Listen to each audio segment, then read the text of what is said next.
This is a story of how Thomas, Owen, Gale, and Emerson wrote a paper for this very conference, a story that illustrates a concept that we call degree of knowledge. When we began, Thomas wrote the first draft. When he was done, he gave it to Gale. Gale read it over, edited some text, and added some text of her own. When satisfied, she passed the paper to Owen. Owen read the paper for technical accuracy, then gave the paper to Emerson. Emerson heard that Thomas wanted some figures, so he drew some graphs. When done, he passed the paper back to Thomas, who looked it over and sent the paper off to Icse for review.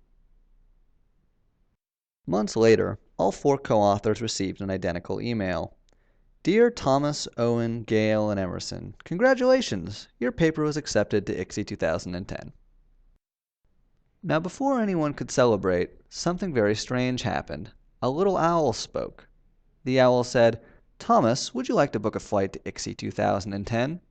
Now, of course, you have to wonder, why did the owl ask Thomas, and why didn't it ask Owen, Gale, or Emerson?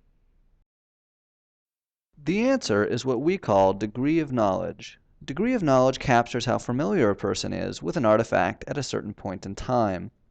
Degree of knowledge is defined by two things: authorship, where someone creates or edits an artifact, and interaction, where someone views an artifact. To explain why Thomas was asked, and to illustrate the ebb and flow of degree of knowledge, let's look at the story again, only this time from the owl's perspective. Degree of knowledge keeps track of each person's familiarity with each artifact. So think of each person's degree of knowledge of the paper as a glass of water, a glass that starts out empty. When Thomas writes the paper, his degree of knowledge increases. Next, when Gale reads the paper, her degree of knowledge increases as well, and increases even more when she writes. But when Gale writes, Thomas's degree of knowledge actually decreases. Degree of knowledge is reduced because Thomas now knows less about the paper than before Gale changed it. As you might expect, when Owen reads the paper, his degree of knowledge increases. When Emerson creates figures for the paper, his degree of knowledge increases as well, although everyone else's degree of knowledge decreases because they don't know what Emerson added.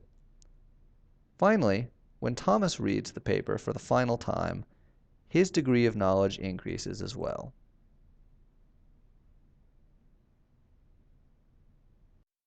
Now when the notification comes, everyone is thrilled that the paper was accepted.